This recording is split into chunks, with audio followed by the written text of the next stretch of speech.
अब यहाँ पर शौनकादि ऋषि पूछते हैं कि प्रभु हमें ये बताइए कि ये जो कथा है ये सबसे पहले किसने किससे कही।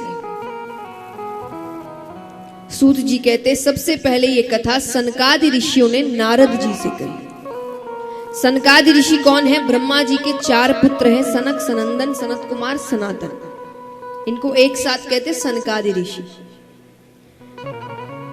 कैसे सुनाई? एक बार नारद जी जिन्होंने पृथ्वी की बहुत प्रशंसा सुन रखी थी, पृथ्वी पर आते हैं, वृंदावन तक पहुंचते हैं, उससे थोड़ा आगे बढ़ते हैं, ऋषिकेश, हरिद्वार, वहां पर सनकादि ऋषियों से उनका मिलना होता है। नारद जी के चेहरे पर चिंता के भाव है। सनकादि ऋषियों ने कहा जो व्यक्ति हर वक्त भगवान का नाम लेता है, नारद जी कहीं भी जाते क्या कहते हैं? जोर से कहिए। नारद जी कहीं भी जाएं, और जोर से, नारायण नारायण। वो हर वक्त भगवान का नाम लेते रहते। तो जो हर वक्त भगवान का नाम लेता है उसको कैसी चिंता? तो उन्होंने पूछा, तो नारद जी ने कहा मैंने बड़ी प्रशंसा सुन रखी थी, वो प्रशंसा सुनकर ही मैं धरती पर आया, पर यहाँ तो सब कुछ उल्टा है। यहाँ तो घर घर कलह हो रहे हैं, भाई भाई से लड़ रहा है, माता पिता को घर से बाहर निकाल दिया जा रहा है, बेटी ना गर्भ के अंदर सुरक्षित है ना गर्भ के बाहर सुरक्षित है। व्यक्ति केवल धन के पीछे दौड़ रहा है, उस दौड़ में उसको सही गलत कुछ समझ नहीं आ रहा। हर व्यक्ति दूसरों को नीचे गिराने में लगा हुआ है, खुद को बेहतर कैसे बनाना है इस पर कोई काम नहीं कर रहा। सब काम किस पे कर रहे हैं कि उसकी गलती निकालता हूं, वो क्या गलत कर रहा है देखता हूं, उसको सुधारता हूं। पहले खुद तो सुधर जाओ। खुद में हजारों गलतियां पड़ी है, उसको सुधारने की बजाय हम चले हैं कि उसको सिखाते हैं, इसको बोलते हैं, उसको उसकी कमी निकालते, उसकी टांग खींचते, उसको नीचे गिराते हैं। और ये सोच ऐसी है कि ये सोच किसी और का तो भला करती नहीं, हमको भी कभी ऊपर उठने नहीं देती। हम भी जहां हैं वहीं के वहीं रह जाते हैं, और कई बार तो उससे भी ज्यादा नीचे गिर जाते हैं। तो नारद जी कहते हैं कि व्यक्ति कैसा हो गया है। यही देखते देखते मैं वृंदावन की तट पर गया, तो वहां पर एक देवी स्वरूपा स्त्री बैठी है, बहुत रो रही है।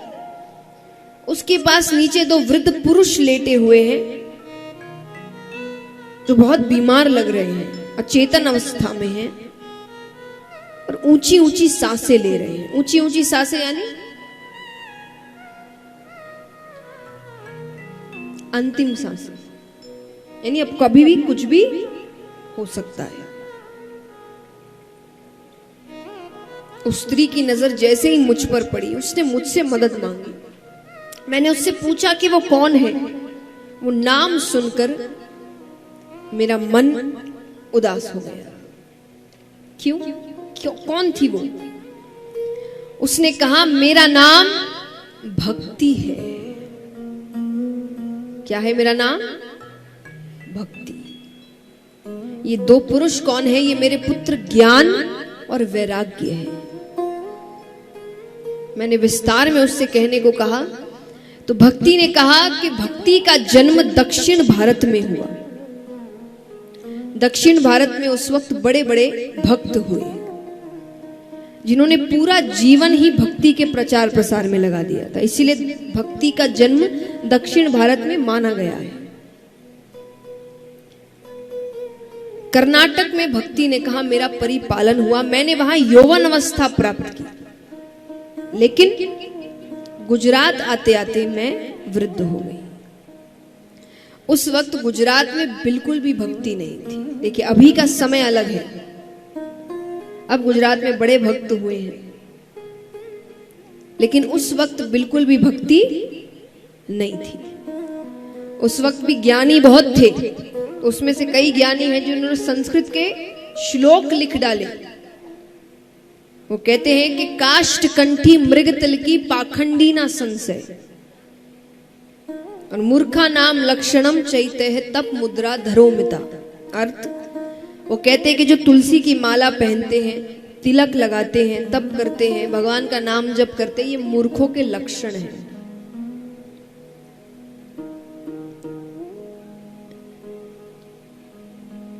लेकिन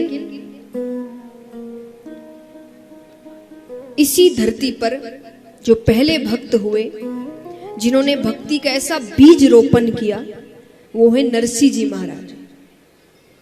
उनके साथ भी बहुत गलत हुआ नरसिंह जी की जब कथा सुनते, पर उन्होंने भक्ति का जो बीज रोपण किया, उसके बाद ऐसी फसल आई है। फिर तो इतने भक्त हुए जिसका कोई नाम नहीं है, हद नहीं है। लेकिन उस वक्त बिल्कुल भी भक्ति गुजरात में नहीं थी।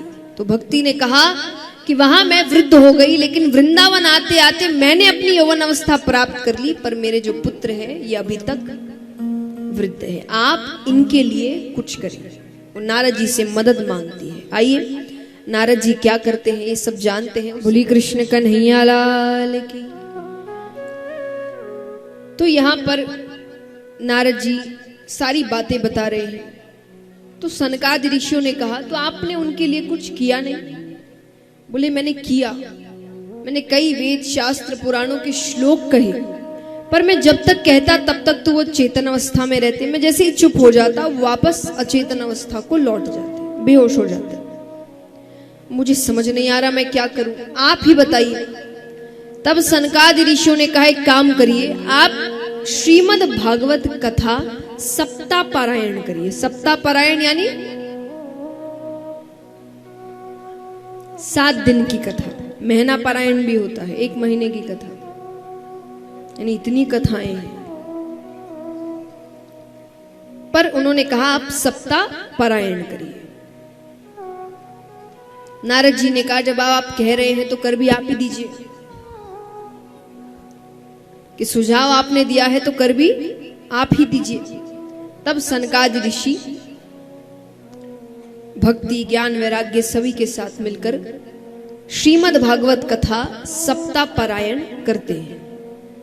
पहले दिन की कथा, दूसरे दिन, तीसरे दिन, चौथे दिन, 5वें दिन, 7वें दिन जब कथा संपूर्ण होती है तब वहां पर साक्षात परम पिता परमेश्वर भगवान विष्णु आते हैं। बोलिए विष्णु भगवान की। ज्ञान और वैराग्य को उनकी यौवन अवस्था देते हैं भगवान। भक्ति से कहते हैं कि उसे वरदान में क्या चाहिए, तो भक्ति कहती है वरदान कहिए या वचन कहिए, मैं आपसे सिर्फ एक वचन मांगना चाहती हूं। एक बात बताइए, भगवान को प्राप्त करने के 2 रास्ते हैं जाने माने, कौन कौन से है वो? सबसे आसान पहले बता दो, एक हम बता दिए, दूसरा कोई और बताए।